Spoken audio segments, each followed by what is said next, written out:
Tonight, we journey to the land of endless winter nights,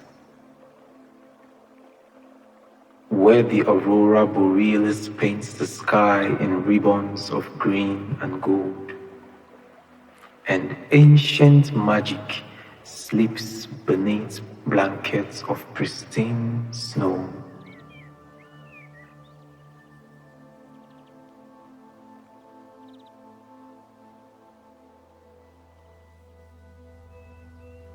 So let yourself settle deeper into comfort. Feel the warmth of your blankets around you as we travel north to the fjords and forests of old Norway,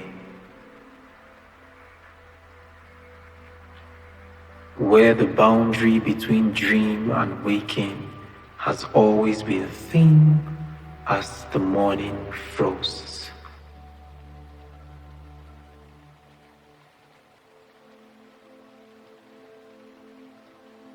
Our tale tonight comes from the heart of Scandinavian folklore, east of the sun and west of the moon.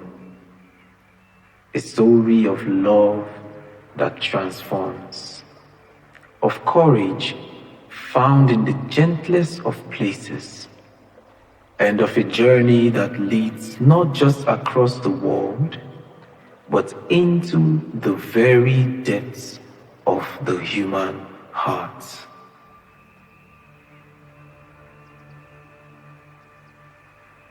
Long, long ago, in a valley so remote that even the wind arrived tired from its journey, there stood a small wooden cottage, smoke rising from its chimney like a prayer against the endless white of winter. The cottage was humble but warm, filled with the love of a family who had little but shared everything. Inside this cottage lived a merchant, worn down by years of poor fortune, his wife, whose hands were gentle but worn from hard work, and their 3 daughters.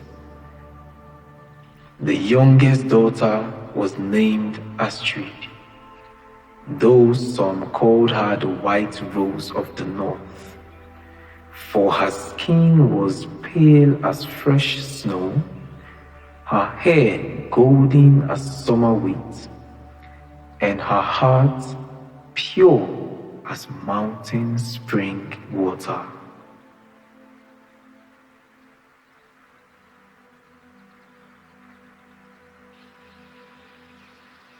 The family had fallen on the hardest of times. The merchant's ships had been lost to storms, his goods to bandits, and now winter pressed against their walls like a living thing, hungry and cold and patient.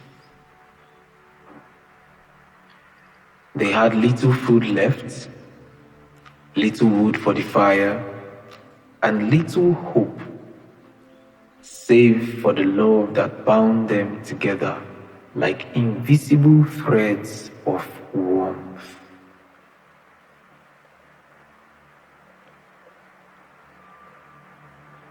One evening, as the snow fell in thick, silent curtains, and the northern lights began their slow dance across the star-filled sky, there came a sound at their door, not harsh knocking, but a gentle scratching, like branches tapping against wood, or like something large and soft asking permission to enter.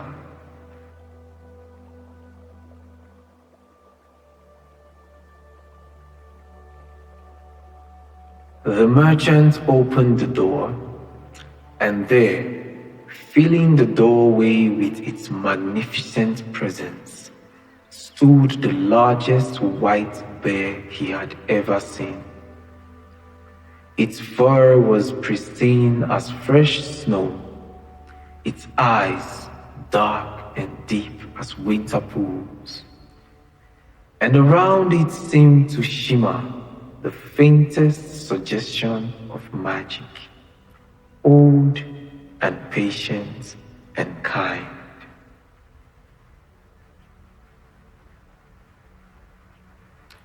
But this was no ordinary bear, for when it spoke, its voice was gentle as falling snow, warm as firelight, and filled with an ancient sadness that touched the very soul.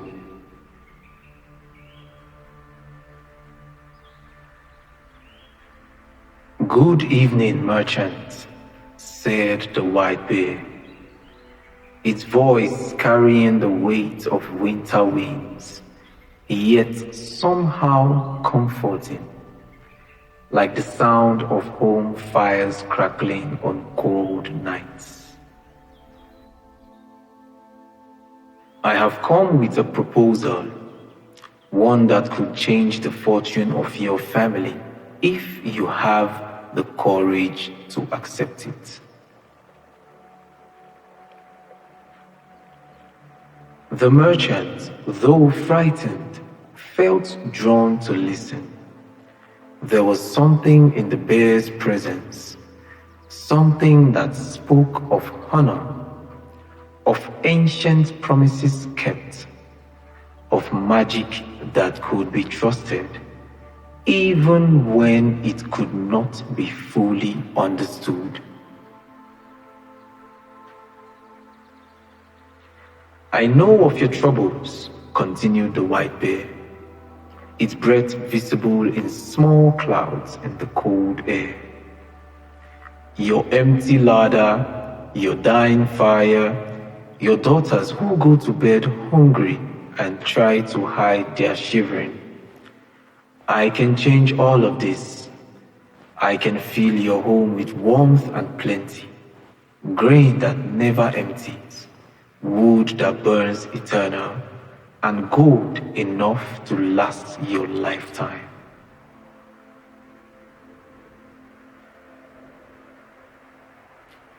The merchant's heart leaped, but something in the bear's tone told him there would be a price. In the old stories, there was always a price, though sometimes the price became a gift in disguise.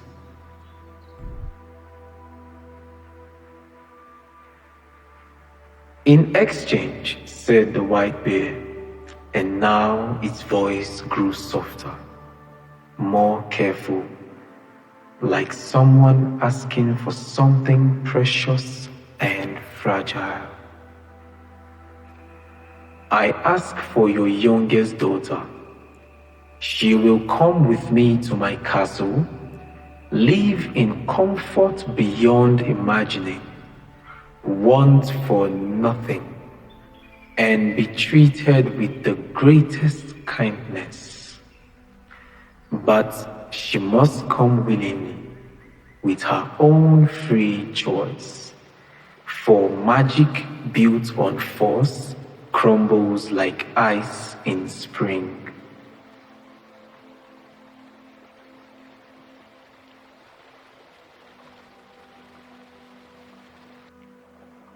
From the doorway where she had been listening, young Astrid stepped forward.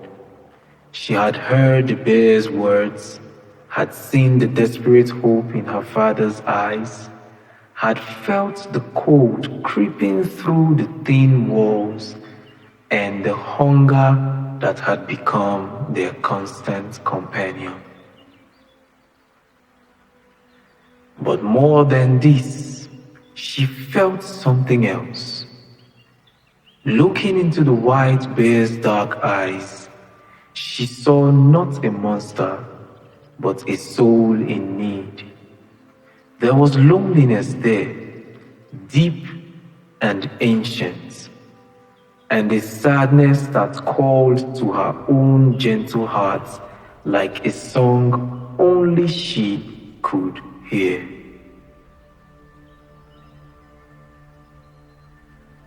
"I will come," she said, her voice steady as starlight, clear as mountain air. "If it will save my family, and if you promise to treat me with kindness, I will come with you, White Bear."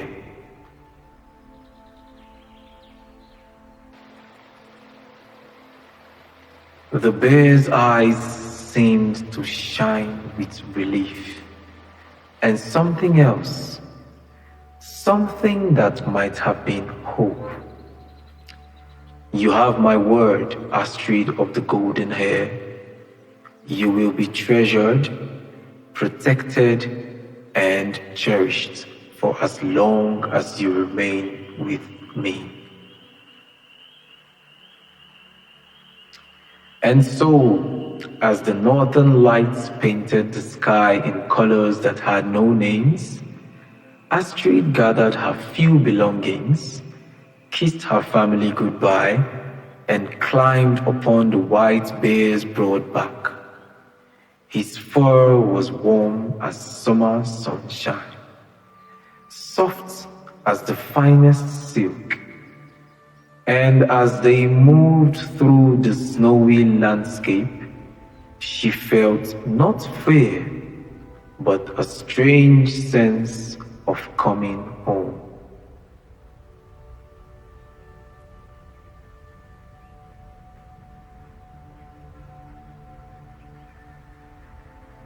They traveled through the night, past frozen lakes that reflected the aurora, through forests where the snow-laden trees stood like silent guardians, over mountains so tall they seemed to hold up the star-filled sky itself.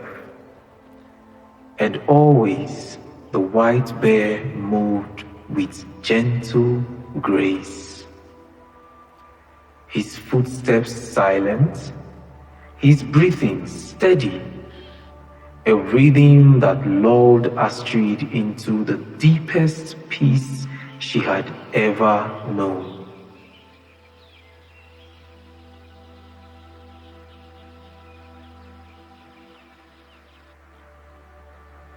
As dawn approached, painting the snowy peaks in the shades of rose and gold, they arrived at a castle.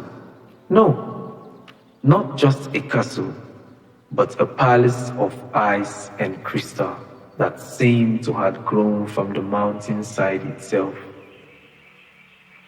Beautiful beyond any earthly architecture, glowing with its own inner light.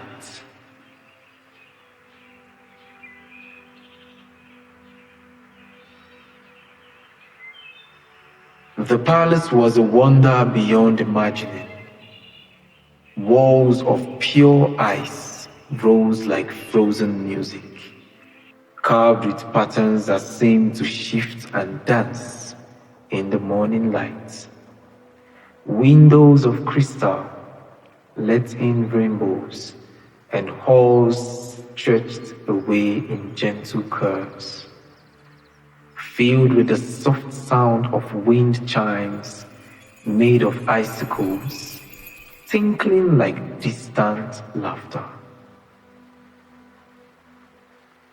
"This is your home now," said the white bear, his voice echoing softly in the crystal chambers. "Every room is yours to explore, every comfort yours to enjoy. You will find clothing finer than any princess has worn, food more delicious than any royal feast, and warmth that will keep you comfortable even in the heart of winter."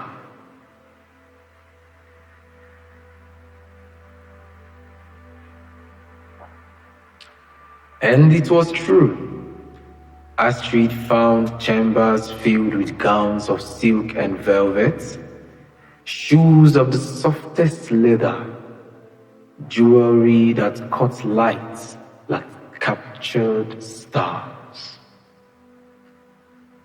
The kitchen provided feasts that appeared as if by magic, soups that warmed the soul, bread that tasted of summer fields, fruits that brought memories of sunshine even in the depths of winter. But most wonderful of all was the library, a vast circular room with walls of books reaching towards a domed ceiling painted with constellations. Here she could read tales from every corner of the world, poetry that made her heart sing, stories that carried her mind to distant lands, while outside the crystal windows, the snow continued its eternal dance. Stories that carried her mind to distant lands, while outside the crystal windows, the snow continued its eternal dance. The white bear was her constant companion during the day. He would show her hidden gardens where flowers bloomed despite the snow, frozen fountains that sang with the voices of ice spirits, and halls where the aurora borealis seemed to dance inside the very walls, painting everything in flowing rivers of green, gold, and silver. They would walk together through galleries filled with ice sculptures, each one a masterpiece, some depicting scenes from ancient stories, others showing images of spring and summer, of warm meadows and flowing streams, as if the palace held memories of every season, kept safe and beautiful in its crystal heart.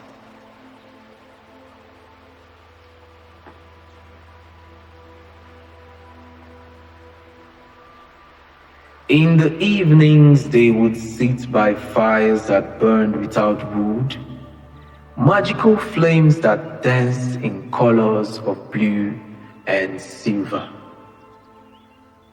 And the white bear would tell her stories of the old world, of gods and giants, of heroes and adventures, his deep voice a comfort in the crystal chambers, warm as summer rain, steady as the turning of seasons. But when night came, the bear would always bid her good night and retire to his own chambers. Astrid would go to her room, beautiful beyond description, with a bed soft as clouds and walls that showed the gentle movement of the aurora.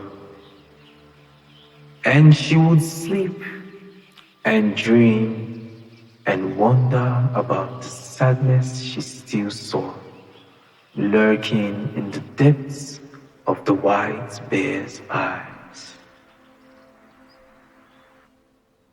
Days flowed into weeks, weeks into months, and Astrid found herself growing to love this strange new life.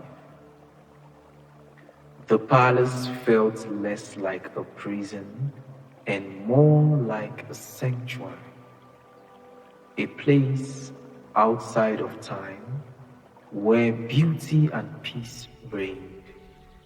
and where she felt, perhaps for the first time in her life, truly safe and cherished. But love, even the gentlest love, brings with it questions.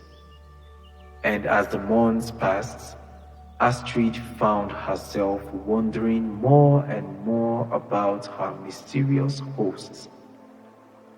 Who was he, this creature who showed such kindness, who possessed such magic, who treated her like the most precious treasure, yet who seemed to carry such deep and ancient sorrow? The question grew in her heart, gentle but persistent, like a flower pushing through snow, seeking light, seeking answers, seeking the truth that lay hidden beneath the beautiful surface of their crystal world.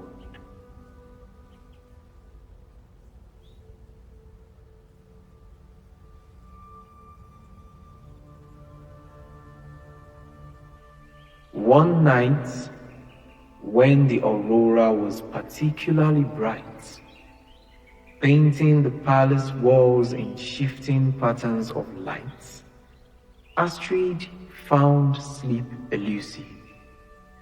Questions swirled in her mind like snowflakes in the wind. And finally, driven by a curiosity as gentle as it was persistent, she rose from her bed.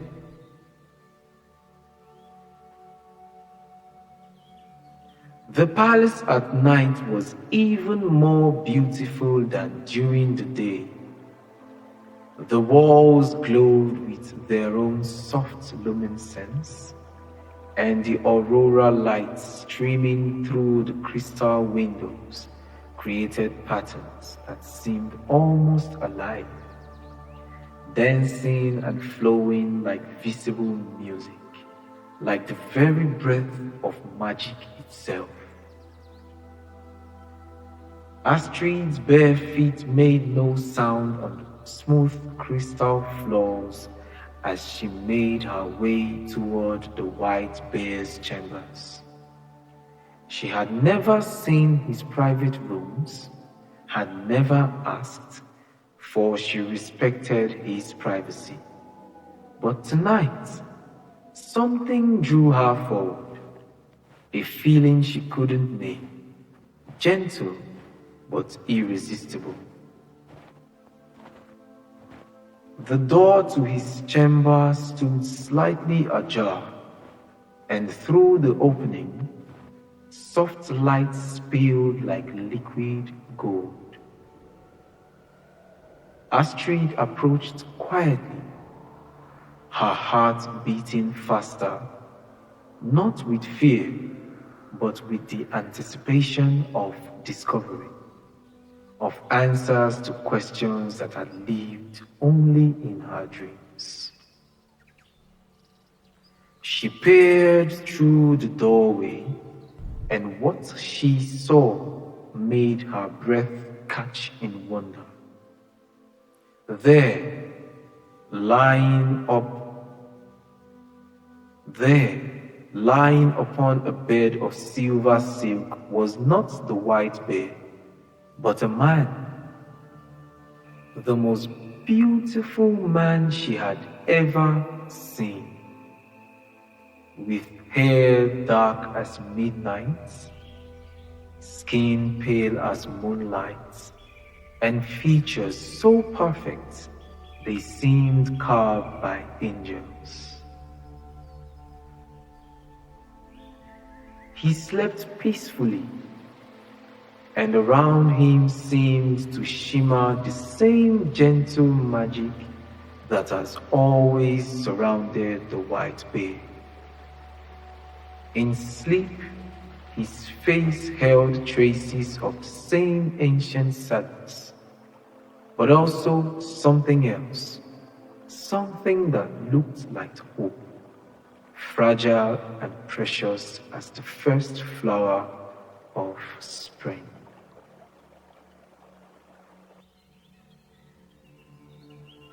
Astrid stood transfixed, understanding flooding through her like warm sunlight.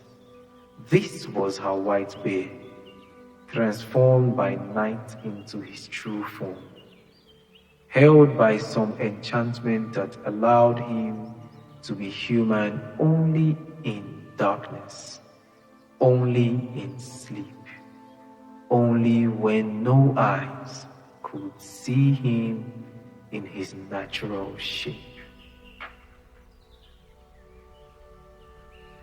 Without thinking, moved by love and wonder and the desire to see him more clearly, Astrid stepped closer. From somewhere, a single candle appeared in her hand, already lit with a flame that burns steady and bright, casting golden light across his peaceful features. He was even more beautiful in the candlelight, and Astrid felt her heart overflow with love, not just for the kind white bear who had been her companion, but for this mysterious prince who had shown her such tenderness, such care, such patient, gentle affection.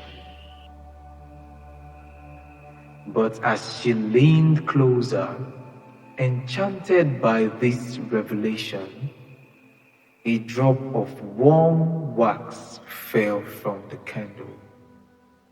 Landing upon his bare shoulder, the prince stirred, then opened eyes that were the same deep, dark pools she had gazed into when he wore his bare form.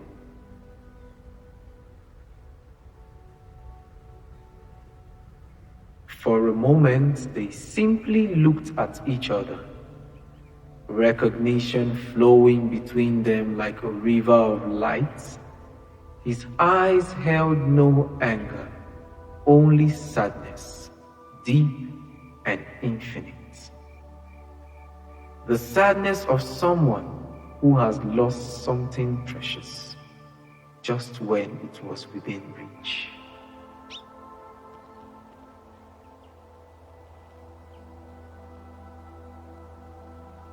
"Oh, Astrid," he said softly, his voice the same gentle tone she had loved, whether it came from bear or man.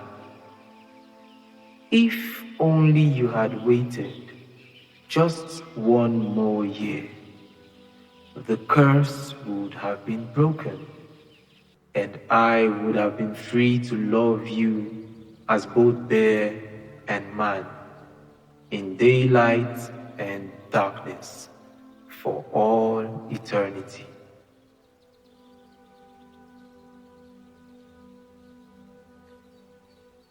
And then, even as she watched, even as she reached toward him, he began to fade, becoming translucent as morning mist, disappearing like a dream upon waking, until only the empty bed remained, and the echo of his words hanging in the crystal air like distant music.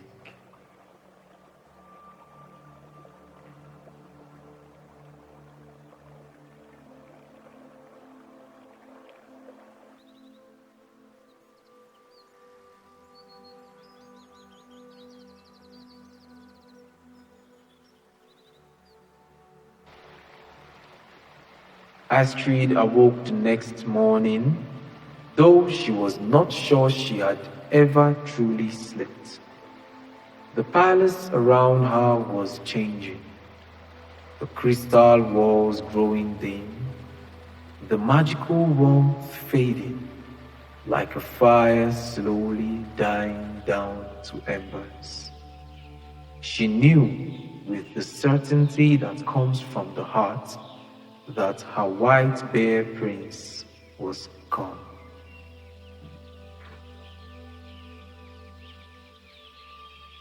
She dressed quickly and searched the palace, but found only emptiness.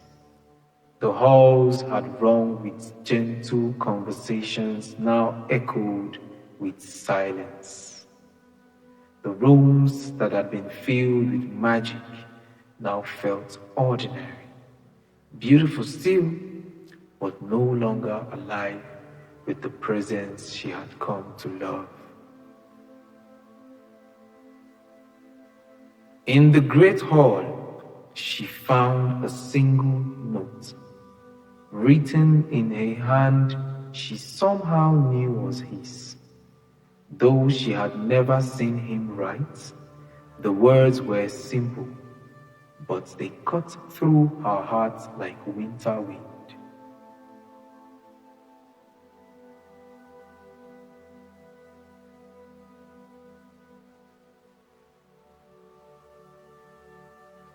My dearest Astrid, I have been taken to a castle that lies east of the sun and west of the moon. There I must marry the droll princess who cast this curse upon me.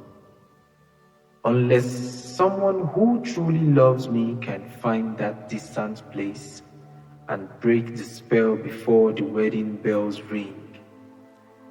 I do not ask this of you, for the journey is long and perilous. But if love can find a way, I will be waiting.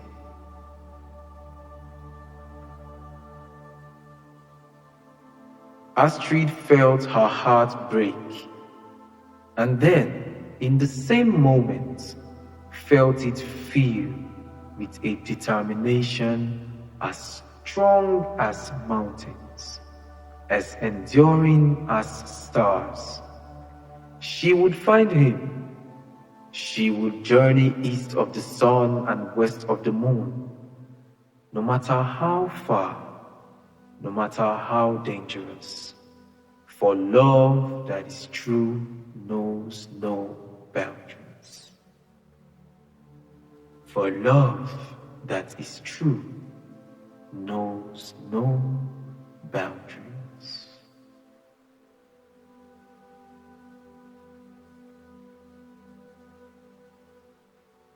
She prepared for her journey with careful thought.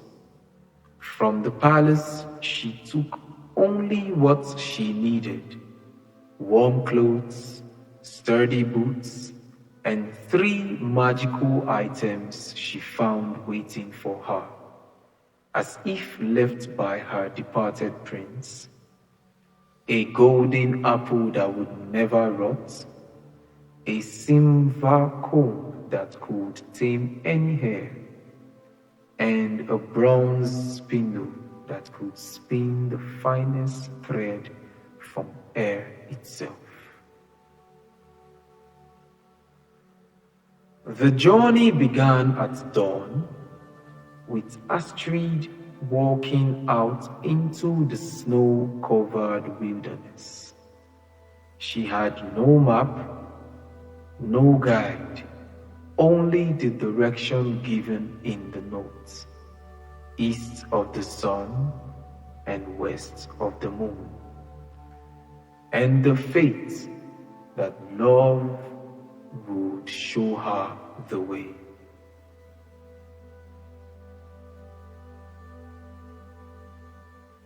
For days she walked through forests where the trees stood like frozen sentinels, across frozen lakes that reflected the pale winter sky, over hills that rolled away like waves of white silk.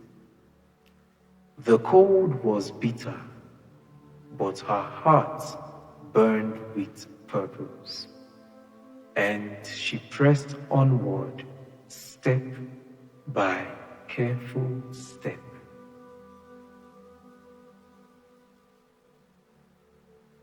When her strength was nearly gone, she came upon a hut, small and crooked, but with smoke rising from its chimney. Inside lived an old woman, ancient as the mountains, with eyes like starlight and hands gnarled as old tree roots, but kind, infinitely kind.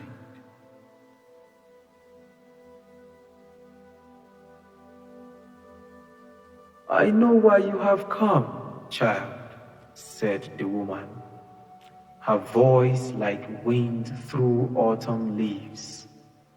"You seek the castle east of the sun and west of the moon. The way is long and filled with trials, but your heart is true, and true hearts find their way."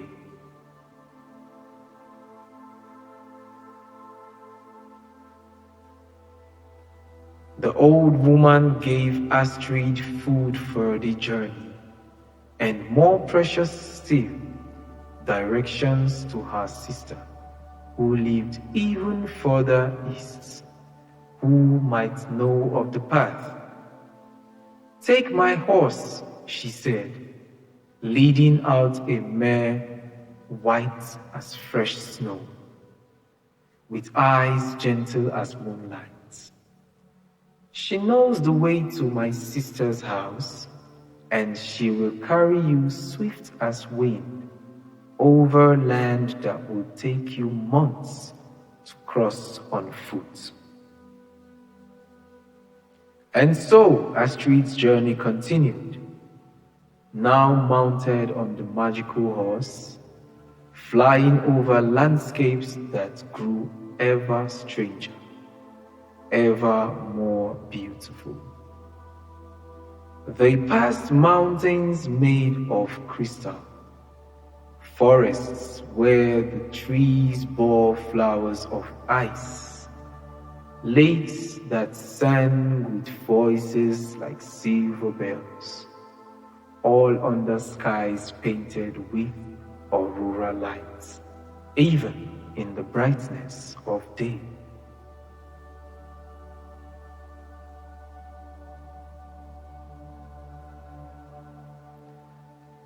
At the second old woman's hut, Astrid received more guidance, and a horse even swifter than the first, one that could gallop across the surface of clouds, its hooves making no sound, its mane flowing like captured starlight. The third old woman, eldest of the three sisters, lived at the very edge of the world, where the sky came down to touch the and the aurora danced so close you could almost touch its flowing ribbons of light. "The castle you seek," said this wisest of the three, "lies in the realm of the troll princess. She is powerful and cruel, and she has ensnared your prince with magic older than the mountains. But there is a way, if your courage matches your love."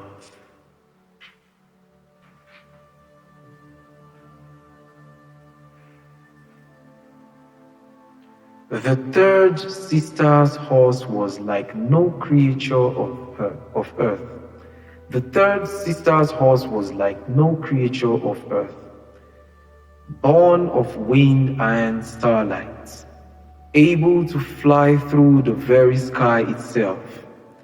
As Astrid mounted its back, she felt herself lifted not just above the ground, but beyond the ordinary world entirely, into realms where magic flowed like water and impossibility was just another word for wonder.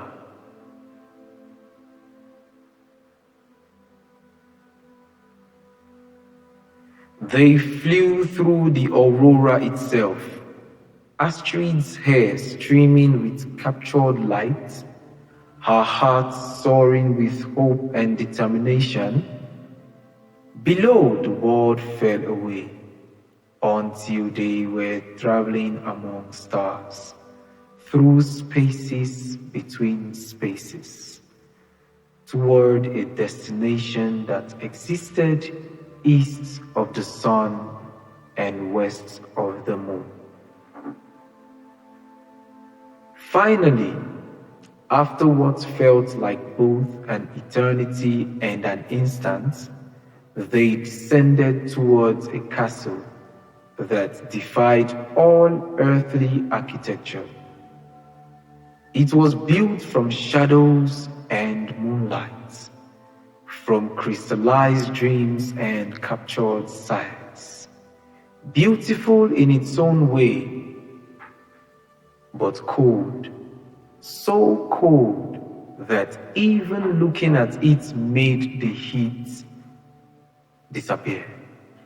So cold that even looking at it made the heart shiver.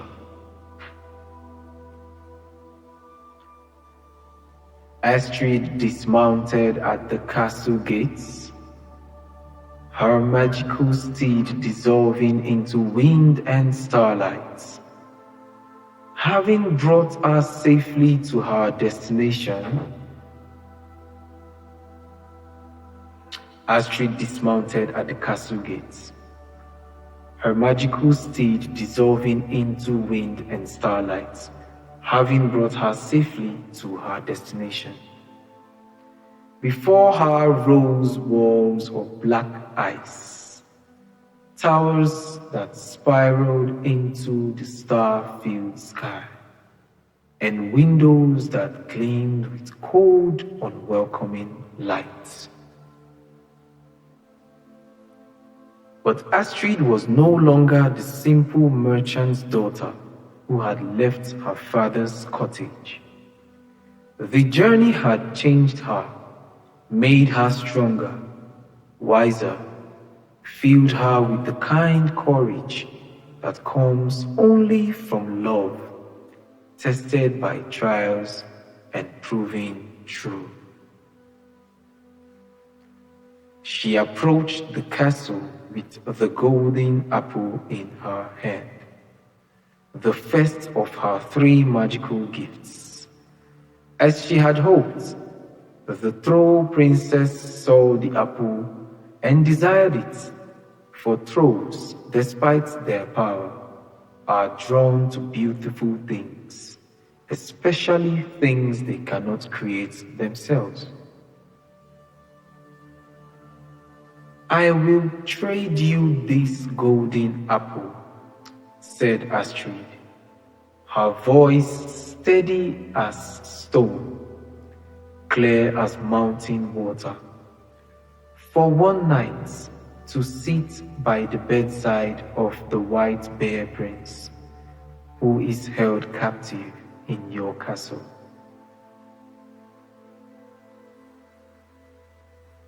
The troll princess, whose beauty was cold as winter stars, whose heart was hard as frozen earth, agreed to the bargain.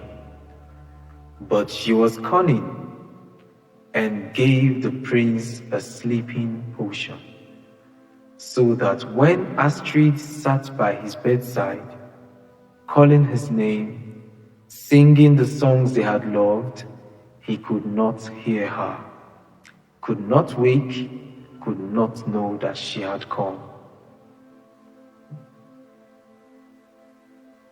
The second night, Astrid traded her silver comb for another chance.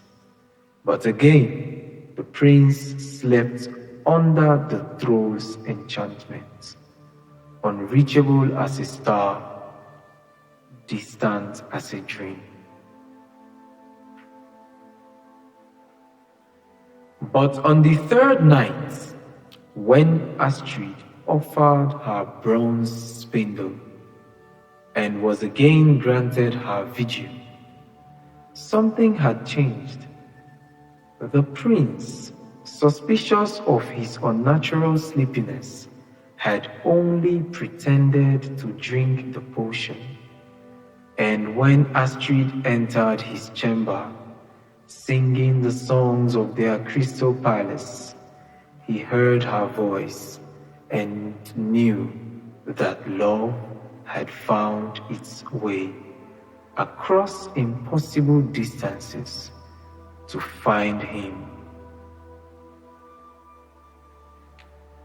Astrid, he whispered, his voice filled with wonder, with joy, with love that had survived separation and trial.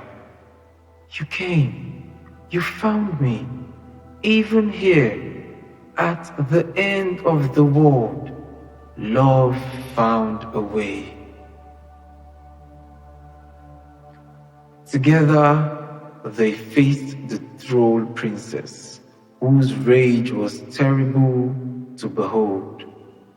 But love, true love, tested and proven, is more powerful than any curse, stronger than any magic born of selfishness and spite. The troll princess's spell shattered like ice in spring.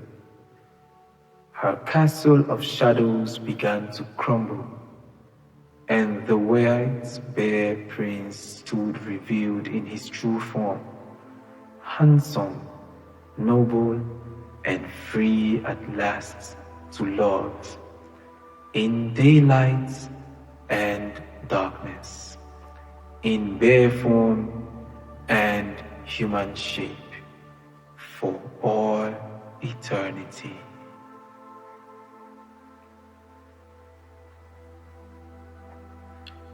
Hand in hand, Astrid and her prince flew home on wings of aurora lights, back across the impossible distances, back to the Crystal Palace, which now welcomed them with warmth and joy. Its walls singing with music, its halls filled with the laughter of love triumphant. There they were married in a ceremony attended by 3 wise sisters, by the spirits of ice and snow, by the aurora itself, which danced overhead in celebration, painting the sky in colors that had never been seen before and would never be seen again, except in the dreams of those who truly love.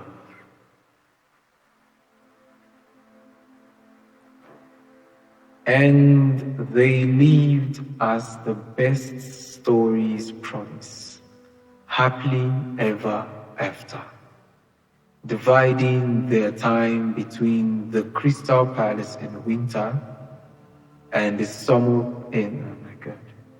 and they lived as the best stories promise, happily ever after, dividing their time between the Crystal Palace in winter and the summer castle that appeared east of the sun when the seasons turned and the prince's dawn nature, no longer a curse, became a gift, allowing them to experience love in all its forms, in all seasons, for all time.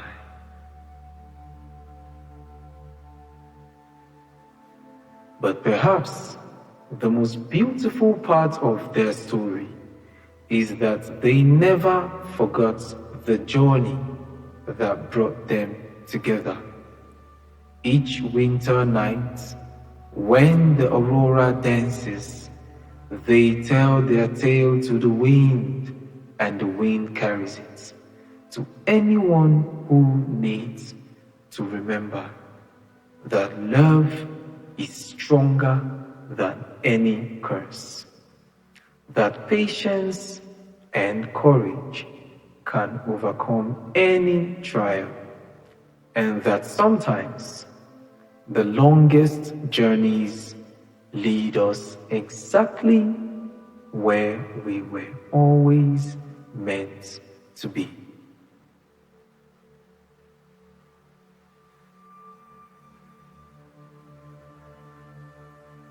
And so ends our tale of the castle east of the sun and west of the moon, of love that transformed and is transformed, of courage that grows in the gentlest hearts, and of the truth that some magic is real and available to anyone, brave enough to believe and patient enough to wait for love to show the way.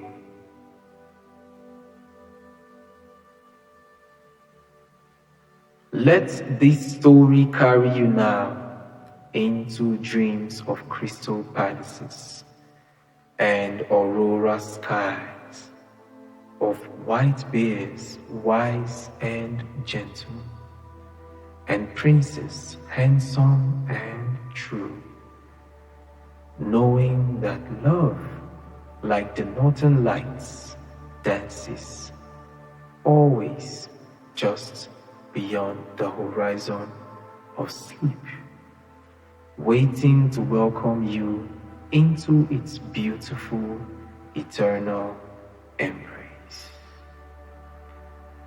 Sleep well and dream of journeys that lead not just across the world, but into the depths of your own loving heart.